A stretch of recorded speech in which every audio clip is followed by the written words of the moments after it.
ہاں، السلام علیکم پیارے بھائیوں اور بہنوں اور دوستوں۔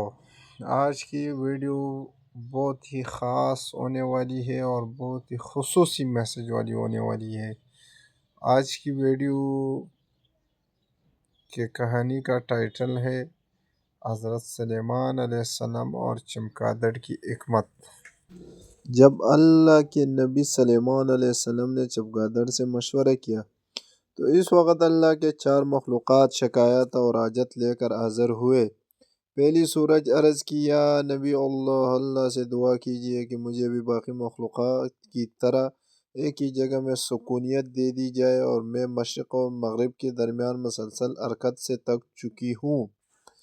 دوسری سام کا، یا سلیمان اللہ سے دعا کیجئے کہ مجھے بھی ہاتھ پاؤں عطا کرے جیسے دیگر جانوروں کو دیے، میں پیٹ کے بل رینگ رینگ کر تک چکی ہوں۔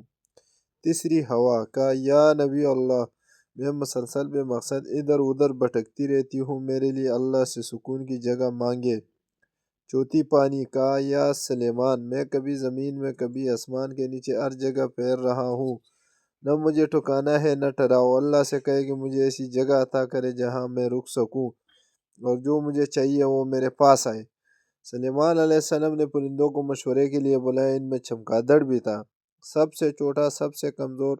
حضرت سلیمان علیہ السلام نے اس سے باقیوں کے سوالات سنائے اور فرمایا، یا چمگادڑ تم نے سب کی شکایتیں سنی اور تمہاری رائے کیا ہے؟ چمگادڑ نے نرمی سے پر ہلائے، ادب سے آگے آیا اور بولا، یا اللہ کے نبی یہ سب سکون چاہتے ہیں مگر ان کی حرکتوں میں حکمت ہے جسے اللہ ہی جانتا ہے۔ اگر سورج رک جائے تو دنیا اندھیروں میں ڈوب جائے، نہ فصل ہو نہ دن رات کا نظام قائم رہے۔ اگر شام کو پاؤں دے دیے جائے تو اس کی ہیبت ختم ہو جائے اور جو راز اللہ نے اس میں رکھے ہیں وہ زائل ہو جائے۔ اگر آواز ساکن ہو جائے تو آواز سڑ جائے، کشتیاں رک جائے، بارش نہ ہو، کھیتیں تباہ ہو جائے۔ اگر پانی رک جائے تو بدبودار ہو جائے، نہ قابل استعمال رہے، کچھ جگہوں کو زیادہ ملے کچھ کو محروم کر دے۔ پھر چمگادڑ نے دھیمے لہجے میں کہا، یا اللہ کے نبی ہر چیز کی راحت اس کی حرکت میں ہے، ان کا اصل مقام وہی ہے جو اللہ نے ان کو رکھا ہے۔